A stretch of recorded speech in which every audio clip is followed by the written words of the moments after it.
अस्सलाम वालेकुम, मेरा नाम है फ़ाइक अहमद और बूटस्ट्रैप का जो हमने आज ट्यूटोरियल स्टार्ट करना है जो कि CSS का फ्रेमवर्क है उसमें आपको बहुत ज़्यादा खुशामदीद है। तो यार बूटस्ट्रैप के ज़्यादा लेक्चर हम बनाने वाले हैं नहीं, क्योंकि बूटस्ट्रैप का ज़्यादातर जो कॉन्सेप्ट है वो मतलब हम कर चुके हैं और आगे जब वेबसाइट्स बनाएंगे तो भी हो जाएगा। और जब हम बूटस्ट्रैप की मदद से एक वेबसाइट बनाएंगे तो यार तुम लोगों को बूटस्ट्रैप वहीं पे सारी क्लियर हो जाएगी कि बूटस्ट्रैप से वेबसाइट बनाना कितना सिंपल है। और तुम लोग विदाउट कोड राइट ही, हाँ तुम लोगों ने सही सुना, विदाउट कोड राइट किए जस्ट कॉपी करके कोड को तुम लोग किस तरह से वेबसाइट बना सकते हो। तो ये हम बना लेंगे वेबसाइट आगे। इसके ज़्यादा ट्यूटोरियल नहीं होने वाले, मैक्सिमम इसके 2-3 ट्यूटोरियल होंगे जिसमें हम इसको कवर कर लेंगे। तो यार सबसे पहले बूटस्ट्रैप को हम देखते हैं कि बूटस्ट्रैप होता क्या है। बेसिकली बूटस्ट्रैप ये होता है कि अगर हमने मान लो कि जो CSS का जो फ्रेमवर्क है और CSS की फ्रेमवर्क होती है बूटस्ट्रैप। अगर यहाँ पे मैंने क्रोम पे खोल के बैठा था ताकि तुम लोगों को यहाँ से सही समझ आ जाए, तो यहाँ पे ऊपर लिखा हुआ था, ये देखो, bootstrap is the most popular CSS framework for developing responsive and mobile first website. तो यार जो बूटस्ट्रैप का बेसिकली यूज होता है वो इसलिए होता है कि जो वेबसाइट्स हैं उनको रिस्पॉन्सिव बनाया जाए और जो मोबाइल फ्रेंडली वेबसाइट्स हैं, जो वेबसाइट्स हैं उनको मोबाइल फ्रेंडली बनाया जाए ताकि हम किसी भी स्क्रीन पे उसको खोलें तो वो जो रिस्पॉन्सिव डिज़ाइन है वो हमें शो हो। अब देखो माई फर्स्ट बूटस्ट्रैप यहाँ पे देखो तीनों स्क्रीन पे चाह रहा है। अब तुम लोग बोलोगे कि यार हमने CSS की मदद से भी तो ये काम किया था। तो ज़रूरी नहीं है, अगर तुम लोग बूटस्ट्रैप नहीं सीखना चाहते तो तुम लोग स्किप कर सकते हो और CSS की मदद से ही सारा कुछ कर सकते हो। लेकिन बूटस्ट्रैप जो है ये एक ईजी वे है जो वेबसाइट है उनको रेस्पॉन्सिव वेबसाइट्स में कन्वर्ट करना। तो इसलिए ये जो बूटस्ट्रैप है इसको भी अलहदा से ऐड किया है मैंने। तो इसका कुछ कॉन्सेप्ट्स हैं जो आज मैं तुम लोगों को बताऊंगा। ज़्यादा कुछ है नहीं इसमें समझाने वाला। तो आज की इस वेबसाइट में इंट्रोडक्शन तुम लोगों को मैंने दे दिया। अब बस मैं तुम लोगों को इसका थोड़ा सा जो है हाइलाइट्स वो बताऊंगा और कल हम या अगले नेक्स्ट लेक्चर में इसकी वेबसाइट बनाएंगे और इसको ख़त्म करके जावा पे चलेंगे। तो अभी फ़िलहाल मैं ज़्यादा नहीं बोलता, अभी तुम लोगों को ये मैंने बता दिया। अभी हम चलते हैं कोडिंग में। और यहाँ पर अगर मैं कोडिंग करना चाहूँगा तो सबसे पहले अगर मान लो बूटस्ट्रैप में जो सबसे पहले वाली चीज़ आती है वो आती है div डॉट कंटेनर। ठीक है, अब ये वो चीज़ है जो हम पीछे बहुत लाख करोड़ बार पढ़ चुके हैं, तो इसमें कुछ नया नहीं। ठीक है, अब div डॉट कंटेनर आ गया। अब यहाँ पे अगर मैं इसको सेव करता हूँ और यहाँ पे चलता हूँ क्रोम पे, तो इसको लाइव सर्वर पे खोलते हैं। इसको अगर मैं लाइव सर्वर पे ओपन करता हूँ, हेलो ऐसा मैंने ओपन नहीं किया था अभी तक इसको लाइव सर्वर पे, इसलिए हाँ। तो यहाँ पे देखो बूटस्ट्रैप एंड रेस्ट्रिक्शन। तो अब ये जो है ना कंटेनर, ये पूरे पेज हमने ले लिया कंटेनर। ठीक है, ऐसी बात है। अब उसके बाद यहाँ पे अगर मैं लिखता हूँ मान लो div डॉट रो, ठीक है, दूसरी चीज़ मैंने क्या लिखी, div डॉट रो, और इसको हम प्यारा कर लेते हैं। सेव करता हूँ फाइल को और अब अगर चलता हूँ पेज पे, कुछ भी नहीं होगा। अब देखो हमने एक कंटेनर बनाया पूरा और उसको मैंने बोला कि उसके अंदर एक रो है। ठीक है, इतनी समझ आई चीज़ की। अगर यहाँ पे मैं तुम लोगों को थोड़ा सा अगर हम स्टाइलिंग कर लें ताकि अगर तुम लोगों को समझने में थोड़ी आसानी हो जाए, तो स्टाइल, सबसे पहले जो स्टाइल हमने की थी क्लास कंटेनर, उसको मैं पकड़ता हूँ और कंटेनर CONTAINER, कंटेनर की मैं हमेशा स्पेलिंग अलग लिखता हूँ, तो इसका आज पता नहीं कैसे सही लिख दिया। बैकग्राउंड माइनस कलर इसका हम उठा लेंगे यहाँ से, और ये नीचे लिखा हुआ है बस यहीं से उठा लेते हैं। और इसके बाद यहाँ पे लाइट सा कुछ कर देंगे। अब सेव करते हैं फाइल को, चलते हैं क्रोम पे यहाँ पे, और यहाँ पे अभी कुछ भी नहीं हुआ तो वो देख लेते हैं हम, CONTAINER, ठीक होगा। और यहाँ पे हम एक काम करते हैं, इसको सबसे पहले बॉर्डर देते हैं। ठीक है, बॉर्डर 2 पिक्सल सॉलिड, अगर ये अप्लाई हुआ ठीक है, नहीं तो फिर हम कुछ और करेंगे, सॉलिड ब्लैक। ठीक है, और यहाँ पे हम चलते हैं। अब देखो बॉर्डर ये मैंने दिया तो यहाँ पे बॉर्डर आ गया और वो निशानदेही कर रहा है कि ये जो है ये हमारा कंटेनर वाला हिस्सा है। ठीक है, तो यहाँ पे अभी हम इस चीज़ को मिटा देते हैं। मैंने जस्ट तुम लोगों को ये चीज़ समझाने के लिए इसको लिखा था कि यहाँ पे जो है क्या कहते हैं, क्लास कंटेनर और रो वो किस तरह पे वहाँ पे शो होगा। अभी जो सबसे पहले हमने काम करना है वो हमने यहाँ पे लिखना है बूटस्ट्रैप CDN, ताकि हम जो बूटस्ट्रैप है उसकी फ़ाइल को यहाँ पे ऐड कर सकें और जो बूटस्ट्रैप के यूज़ हैं वो अपनी जो हमारी फ़ाइल है उसमें हम कर सकें। तो यहाँ से अभी हम बूटस्ट्रैप का क्विकली CDN उठाएंगे, जो कि ये वाला CDN है, क्लिप टू कॉपी। ये वाला हमें जब CSS वाला चाहिए, अभी जस्ट जावा वाला नहीं चाहिए, तो हम बस CSS वाला ही उठा लेंगे यहाँ से। ठीक है, उसके बाद यहाँ से हम पूरा उठाते हैं यार कहीं से, ये फिर से हमें बहुत कुछ लिखना पड़ेगा। तो यहाँ से हम बूटस्ट्रैप उठा लेते हैं, हाँ ये वाला, इसको कॉपी करते हैं सिंपली यहाँ से, इसको करते हैं डिलीट, अपने कोड में चलते हैं और टाइटल के बाद यहाँ पे नीचे इसको कर देते हैं पेस्ट और यहाँ पे ALTZ दबा देते हैं ताकि ब्यूटीफाई हो जाए। तो इस तरह से हमने सिंपली वहाँ से लिंक उठाया जो बूटस्ट्रैप का CDN वाला था, उसको अपनी फाइल के अंदर पेस्ट किया सिंपली, और अब जो है हम बूटस्ट्रैप का यूज़ कर सकेंगे अपनी वेबसाइट्स के अंदर। अब सिंपली अगर यहाँ पे मैं लिखता हूँ, देखो div ठीक हो गया, उसके बाद div डॉट क्या हो रहा है, नंबर्स किधर गया, div, अब आई भी मिटा दिया, div डॉट col-lg, यार ये मेरे कीबोर्ड का मसला आ रहा है, रुको ज़रा, div, अच्छा ठीक है, div डॉट col-lg-12 करता हूँ, ठीक है, और इसको सिंपली इस तरह करता हूँ और इसके अंदर मैं कुछ नहीं करता, मैं सिर्फ लिख देता हूँ लोरियम 45 और एंटर करता हूँ। अब अगर मैं फाइल को सेव करता हूँ और चलता हूँ क्रोम पे, तो तुम लोग यहाँ पे देखो, अब मैंने क्या किया, मैंने उसे बोला कि जो हमने 12 एक हमने कंटेनर बनाया सबसे पहले, उसके अंदर हमने एक रो बनाई, मैंने क्या बोला कि रो के अंदर जो कॉलम की तादाद है col-lg- वो 12 हो जाए, ठीक है, तो उसने पूरे उस पर पेस्ट कर दिया। लेकिन अगर मैं यहाँ पे करता हूँ 6 और फाइल को करता हूँ सेव, क्रोम पे जाता हूँ, तो तुम लोग देखो कि यहाँ पे ये जो था आगे 12 था, यहाँ तक आ रहा था पूरा, अब उसने जस्ट 6 ले लिया, ठीक है, ध्यान से देखो। अब अगर मैं यहाँ पे इस चीज को दोबारा से कॉपी करता हूँ और नीचे पेस्ट करता हूँ, अब देखो 6 की मैंने 2 ले ली, ठीक है, और अब अगर मैं क्रोम पे चलता हूं तो तुम लोग देखो जो 6 इसकी थी वो 2 आ गई। और अगर मैं यहाँ पे इस तरह से करता हूं कि इसको 12 कर देता हूं और फिर देखता हूं क्या होगा, अब देखो जिसको मैंने 12 किया था वो नीचे चली गई, जिसको 6 किया था वो ऊपर ही हो गई। तो एक्चुअली एक और चीज, अगर यहाँ पे इसको मैं 6 करता हूँ और यहाँ पे इसको 12 कर देता हूँ और फाइल को सेव करता हूँ, यहाँ पे जाता हूँ, अब देखो ऊपर वाली जो थी वो हो गई क्या कहते हैं 12 पे, और नीचे वाली थी जो वो हो गई 6 पे। अब एक्चुअली वर्किंग क्या हो रही है आप समझना ध्यान से। जो बूटस्ट्रैप होता है इसके अंदर जो रो होती है उसके अंदर जो कॉलम्स होते हैं उनको हम एक लाइन में जस्ट 12 सेट कर सकते हैं, जैसा कि मैंने यहाँ पे 12 सेट किया। और अगर आप 12 सेट करते हो और उसके बाद नीचे फिर से कुछ कॉलम डालते हो और उसको कुछ भी दे देते हो 6, 3, 2 जो आपका दिल करता है, तो वो ऑटोमेटिकली उसको नीचे वाली लाइन पे शिफ्ट कर देगा, जैसा कि उसने यहाँ पे किया। और जब तक आप पहली लाइन में उसके 12 पूरे नहीं करते एक रो के अंदर, तो वो उसको ऊपर ही रखेगा। जैसे अगर यहाँ पे मैं 6 डालता हूँ और इसको सेव करके क्रोम पे जाता हूँ, तो अब देखो उसने ऊपर ही रखा, क्यों? क्योंकि उसको 12 कॉलम पूरे करने थे। जब 12 कॉलम्स पूरे होंगे तब भी वो नीचे वाली लाइन पे शिफ्ट करेगा, अदरवाइज वो नीचे वाली लाइन पे शिफ्ट नहीं करेगा। अब यहाँ पे तुम लोगों की मर्जी है, तुम लोगों की वेबसाइट की रिक्वायरमेंट की मर्जी है कि तुम लोग यहाँ पे कितना रखना चाहते हो।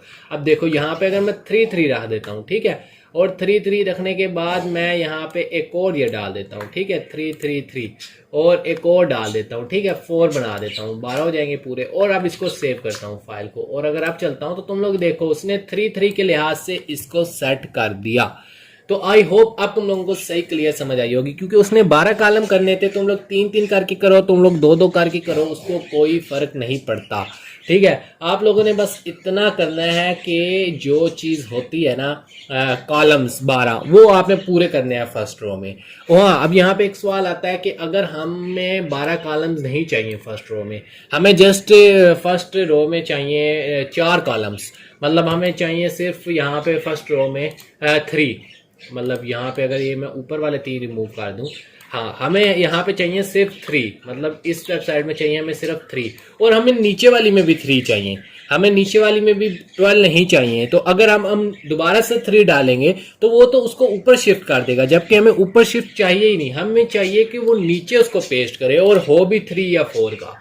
तो उसके लिए तुम लोग क्या कर सकते हो, तुम लोग ये वाला जो रो है इसको न्यू से कॉपी करो, यानी कि आगे तुम लोग एक ही रो में ये सारी कॉलम्स बना रहे थे, तुम लोग सिंपली क्या करोगे, एक न्यू रो बना लोगे और उसके अंदर एक न्यू कॉलम बना के उसको 4 का मैंने तब लिखा है ताकि तुम लोगों को क्लियर समझ आए, ठीक है। अब अगर तुम लोग देखो तो ये नीचे यहाँ से स्टार्ट हो रहा है, समझ आ रही है? ऊपर वाला उसने हिस्सा छोड़ दिया, हालांकि हमने 4 लिखा नीचे, हमने उसको नहीं बताया कि जो कॉलम्स था वो 12 हुई है, हमने ऊपर 3 लिखा, ऊपर की 12 नहीं पूरी हुई थी, लेकिन नीचे 4 लिखने पे वो फिर भी नीचे शिफ्ट हुआ। क्यों? क्योंकि हमने उसका जो पार्ट था वही बिल्कुल अलहदा बना दिया और हमने उसको जो रो थी वो बिल्कुल अलहदा दे दी, जिसकी वजह से वो ऑटोमेटिकली जो था वो नीचे शिफ्ट हो गया। तो इस तरह से बेसिकली ये चीज़ वर्किंग करती है। एक रो में 12 कॉलम्स तुम लोगों को बनाने ज़रूरी होते हैं, 2 बनाओ, 3 करके बनाओ, 4 करके बनाओ।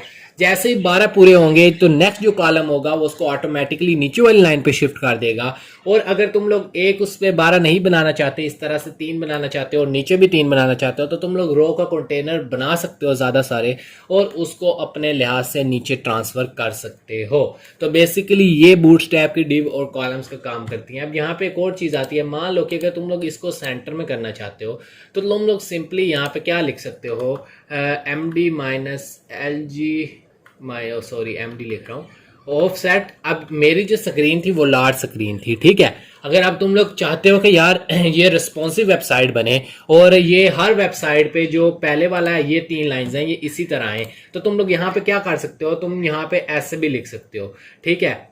MD minus 3 COL minus MD medium screen के लिए -3, उसके बाद तुम लोग यहाँ पे ऐसे भी लिख सकते हो -SM -3, और उसके बाद तुम एक्स्ट्रा स्मॉल के लिए भी लिख सकते हो COL माइनस एक्स्ट्रा स्मॉल के लिए अब आई थिंक XM होता है XSM -3। तो इस तरह से तुम लोग काट सकते हो, तो ये बढ़ा सकते हो। यहाँ पे अब -3 है तो यहाँ पे तुम लोग 6 कर दो। रिस्पॉन्सिव वेबसाइट जब बनानी होती है तो उसके लिहाज से सारा सीन जो होता है वो क्रिएट होता है, ठीक है। तो तुम लोग यहाँ पे बढ़ा सकते हो इस तरह, और इस तरह से तुम लोग सेव कर सकते हो। तो इस तरह से बेसिकली रिस्पॉन्सिव वेबसाइट बना रहा होता है। ये अब बड़ी स्क्रीन के लिए हो गई। अगर इससे भी बड़ी है तो तुम लोग एक्स्ट्रा लार्ज डाल सकते हो, XLG डाल सकते हो। ये मीडियम स्क्रीन के लिए होगी जो लैपटॉप्स वगैरह में यूज़ होती हैं, ये मोबाइल के लिए यूज़ होगी। और अगर मोबाइल से भी कोई छोटी स्क्रीन है उस पर तुम वेबसाइट चलाना चाहते हो तो उसके लिए XSM हो गया। तो इस तरह से जब तुम ये सारी चीज़ें लिख दोगे तो जो वो चीज़ होगी उसको समझ आ जाएगी कि मुझे चाहे इधर रन किया जाए, चाहे मुझे बड़ी स्क्रीन पे रन किया जाए, चाहे छोटी पे रन किया जाए, मुझे जो अपना इंटरफेस है वो ख़राब नहीं करना। तो इस तरह से ये बेसिकली काम करता है। अब देखो अगर तुम लोग बड़ी स्क्रीन पे ये था, ठीक है, 3 था, अब जैसे ही मैंने इसको छोटी स्क्रीन में ट्रांसफ़र किया, अब ये 3 से 6 पे इसमें कन्वर्ट कर लिया, ठीक है। मीडियम स्क्रीन हुई यहाँ पे, तो यहाँ पे हमने उसको क्या बताया हुआ था कि मीडियम स्क्रीन पे 6 कर ले अपना ऑटोमेटिकली, तो उसने ऑटोमेटिकली 6 कर लिया। स्मॉल पे 8 बताया हुआ है और एक्स्ट्रा स्मॉल पे 10 बताया हुआ है हमने, ठीक है। अब देखो अगर मैं इसको स्मॉल करता हूँ, अब यहाँ पे ये स्मॉल हुई तो उसने जो था उसको 8 में बना लिया अपने आप को, ठीक है। अब यहाँ पे अगर मैं इसको एक्स्ट्रा स्मॉल करने जाता हूँ तो अब यहाँ पे देखो एक्स्ट्रा स्मॉल चाहे जितना भी करूँ मैं, एक्स्ट्रा स्मॉल इतना ही होता होगा कि, तो उसने अपने आप को 10 में कन्वर्ट कर लिया। तो इस तरह से बेसिकली जो बूटस्ट्रैप है वो रिस्पॉन्सिव वेबसाइट बनाने में हेल्प करता है। तुम लोग सिंपली उसको बता सकते हो कि LG -3 पे इतना हो, मीडियम स्क्रीन पे ये इस तरह शो हो, और स्मॉल स्क्रीन पे इस तरह शो हो, और एक्स्ट्रा स्मॉल चीज़ पे इस तरह शो हो। तो ये तब LG माइनस MD3 माइनस और ये सारी चीज़ें को वो इकट्ठा मिला के यूज़ करता है, और जो वेबसाइट होती है वो अच्छे से रेस्पॉन्सिव बन सकती है। अब CSS में बहुत ज़्यादा लंबा चेक करता है रेस्पॉन्सिव वेबसाइट बनाने में, लेकिन यहाँ पे सिर्फ तुम लोग COL MD माइनस और इन्हीं चीज़ों को यूज़ करते हुए ईजिली बना सकते हो।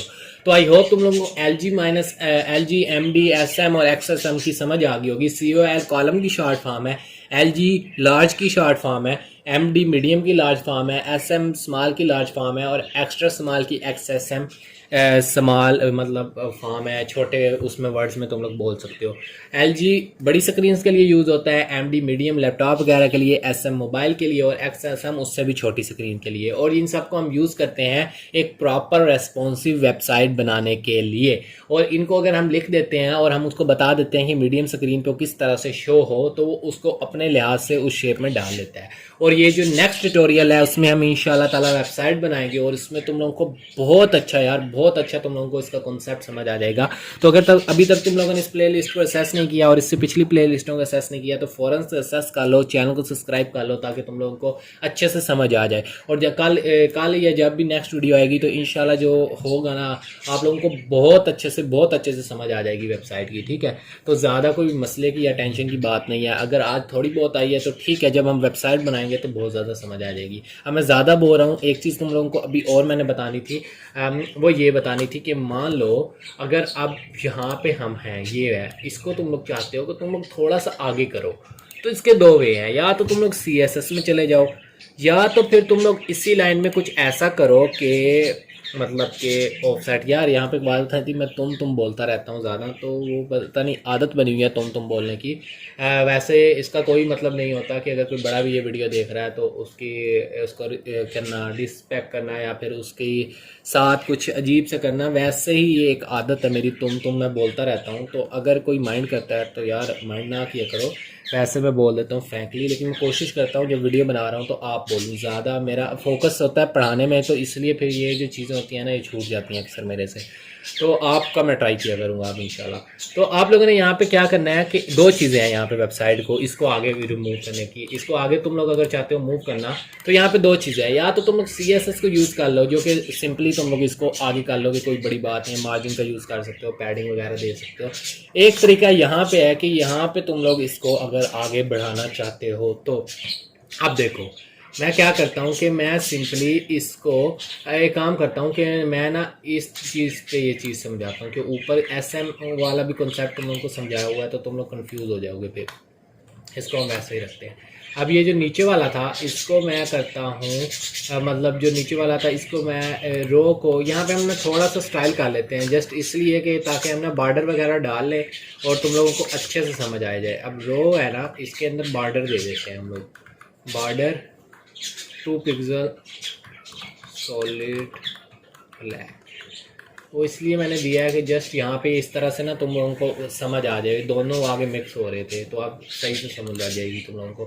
अब देखो, अब ये जो नीचे वाला है ना LG-4, मैं चाहता हूँ कि ये जो नीचे वाला है ये इधर ना आए, इसको मैं सेंटर में लेके आऊँ या इधर लेके आऊँ, ये जैसे भी लेके आऊँ।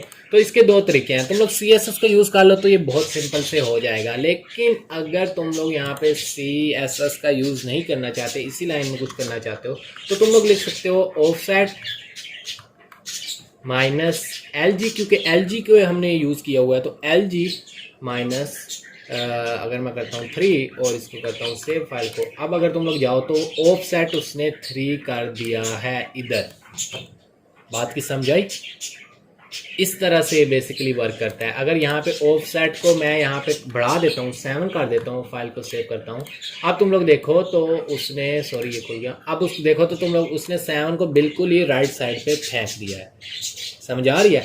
अब यही सेम चीज़ अगर तुम लोग यहाँ पे से ऑफसेट हटा के इसको ऑन सेट पे कर देते हो, ऑन सेट पे करते हो, तो ये लेफ्ट साइड पे शिफ्ट हो जाएगा, जो कि डिफ़ॉल्ट भी होता है, ठीक है?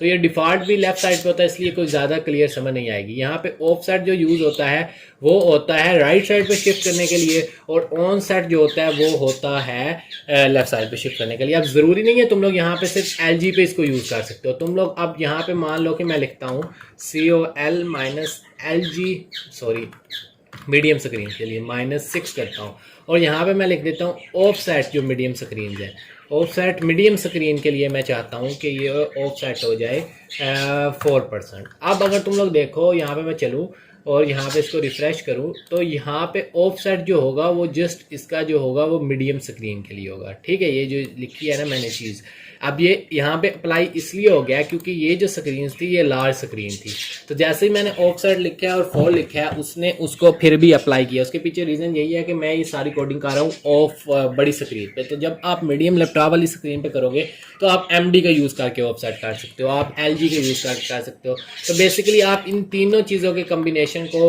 करके जो आपका टेक्स्ट है या आपका जो बॉक्स है उसको शिफ्ट कर सकते हो। आई होप तुम लोगों को इन चीज़ों की ऑफसेट की अच्छे से समझ आ गई होगी, XLM की समझ आ गई होगी। अगर फिर भी कोई चीज़ समझ नहीं आती तो इंस्टाग्राम पे मैसेज कर देना या फिर नीचे कमेंट सेक्शन में छोड़ देना। मैं इंशाल्लाह नेक्स्ट वीडियो में जब वेबसाइट बना रहा हूँ तो उस सवाल को वहाँ पे पिक करके ज़रूर तुम लोगों को रिप्लाई करूँगा और उसका कमेंट का अच्छे से डिस्कस में समझा दूँगा। तो आज की वीडियो में बस इतना ही, नेक्स्ट वीडियो में वेबसाइट लेके हाजिर हूँगा। चैनल को सब्सक्राइब नहीं किया तो सब्सक्राइब कर लो, दोस्तों के साथ वीडियो को शेयर करना ताकि उनका भी कुछ फ़ायदा हो जाए। आज की वीडियो में बस इतना ही, मिलते हैं नेक्स्ट वीडियो में, अपना ख्याल रखिएगा, अल्लाह हाफिज़।